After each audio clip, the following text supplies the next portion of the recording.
welcome back. You're still watching Fut-Afrique. Re bua everything about kgwele ya dinao mo Afrika Borwa. Now, the Paris Olympics have come and gone as far as men's football is concerned. And man, oh man, did Africa literally prove to people that a forest is not built by one tree, but you need many so that people can actually sit beneath the shade. That's exactly what we saw with Morocco and Egypt. And one thing about the Olympics, though, is that it is different and it drives a different message as opposed to World Cups and African Cup of Nations. You don't win money at the Olympics, but you get silverware. Yes, and the silverware...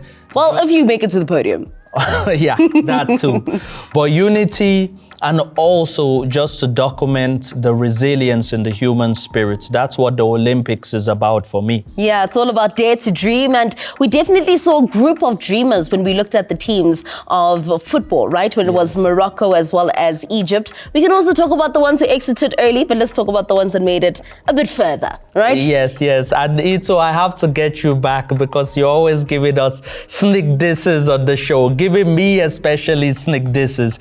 Some of us know what it feels like to win a gold medal at the Olympics. All right, let's move on. And it's fine, I'll give you that, I didn't right? to get that I'll give you that because once an Olympian, always an Olympian, right? It's not like what we have been like former champions. No, once you're an Olympian, you'll always be an Olympian. But really, we can be proud of Morocco and Egypt with what they achieved. Yes, did I want Morocco to achieve what Cameroon achieved in the year 2000, winning the African Nations Cup and going on to win the Olympics in the same calendar year. They're the only African team that has been able to do. Why would you liken that with Morocco? It's not like they're the holders of the African Cup of Nations. No, but I'm saying like I wanted them to do well this calendar year, even before the African with Nations the Olympics Cup. at least. Yes. Okay. With the Olympics, with the Nations Cup early on this year, but we saw what South Africa did to them. Yeah, let's talk about Morocco. I think they've been a delight to watch.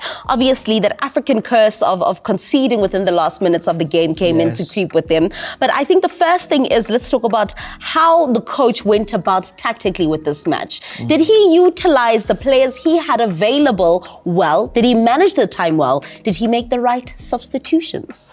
So one of the mistakes Morocco made was their midfielder, El Azouli, bringing him back into defense, and he couldn't progress the ball along quick enough. We've seen players in world football, the best players in the world, when they're converted from midfield to defense, make a lot of mistakes. Ask the Manchester United fans watching right now. We wouldn't mention any names, but I'm saying like, in this particular game, Morocco and Spain tactically, the Spanish coach was much more effective than Morocco's coach. Yeah, and as much as we talk about well, not even the positives, but that was one of the errors, and we would talk about Morocco's performance overall and say that they did well. Do you not believe that going back to the drawing board, their defense, especially in that second half, is something that they have to go back and say, this is what we have to fix?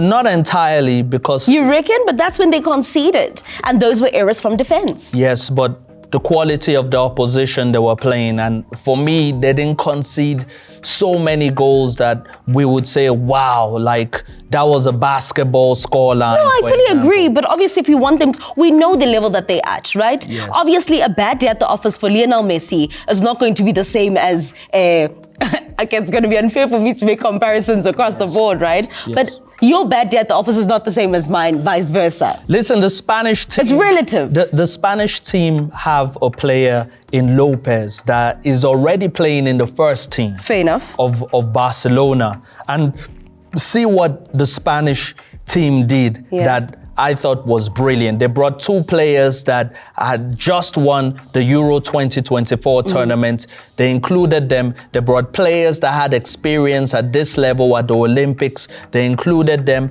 and they mixed them with young talent. So their team had a nice balance, a better balance than Morocco. But for me, I'm seeing a lot of things that should make everybody hopeful about Moroccan and Egyptian football. I mean, I'm not looking down on them. I'm just saying that even an A student, there are things that they can go back and say, I need to just fix here. Yes. And their defense in the second half of that game against Spain, for me, is what Morocco has to fix. But let's go to Egypt. That red card that Fayed got, how much did that influence the result of the game? Oh my goodness, you know, when that red card happened and when Egypt scored and I looked at the clock and I saw that there were 30 minutes left, and you're playing the likes of Michael Olise, that on the day he was unstoppable. And also when you concede late and you're down to 10 men, I think Egypt conceded in like the 83rd, 84th minute, thereabouts. And they conceded another goal in 107 minutes into the game. They were tired. Yeah, it was all working against them on the day. So do you believe that France equalized at the right time that favored them? Because mentally, you don't think Egypt were that strong to go all the way? Yes, mentally, they were not that strong to go all the way. But shout out to Zizo of Zamalek. Very good performance. One of the older players in the Egyptian side, but he actually showed why he's one of the best. And also Egypt had a few players from Pyramid FC. I enjoyed seeing that. The likes of Adele had a good tournament.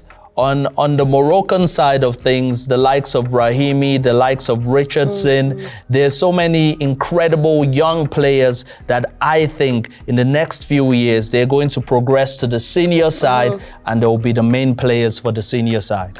Well, definitely players that we're yet to see, because as we saw, even as far as the technical team is concerned, the first team head coach was also there, which means that Morocco are working as a unit. So the faces that you saw in Paris 2024, don't forget them, because you'll possibly be seeing them sooner than you expect, but just a little bit older.